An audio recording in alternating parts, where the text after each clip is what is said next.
Welcome to Pindar Poetry. We hope you learned something new. In this video, I will show you how to open a Buick Enclave hood. First, locate the primary hood release lever inside your vehicle.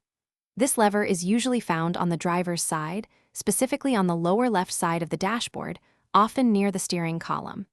Give it a firm pull to disengage the first latch mechanism. You should hear a distinct click as it releases, indicating the hood is now partially open. This initial step is crucial for accessing the secondary latch. Once the primary latch is released, the hood will pop up slightly, creating a small gap. Now, you'll need to locate the secondary safety latch.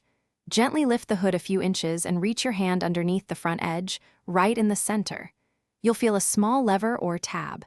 This is designed to prevent the hood from flying open accidentally. Push this lever to the side or lift it up, depending on its design, to fully disengage the hood. With both latches disengaged, you can now fully lift the hood. It should open smoothly and easily. Next, locate the prop rod.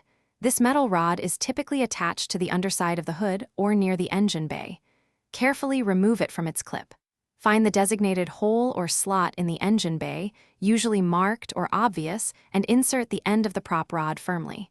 This will securely hold the hood open, allowing you safe access to the engine compartment for maintenance or inspection. To close the hood, first remove the prop rod from its support hole and secure it back into its clip. Then, gently lower the hood until it's about 1 foot or 12 inches from fully closing. Do not drop it from a high distance. Finally, press down firmly on the front edge of the hood with both hands, ensuring both the primary and secondary latches engage securely. You should hear 2 distinct clicks. Also, be sure to check the description for a link to the Echo Dot smart speaker and other great deals. Thanks for watching. Consider subscribing if we helped you.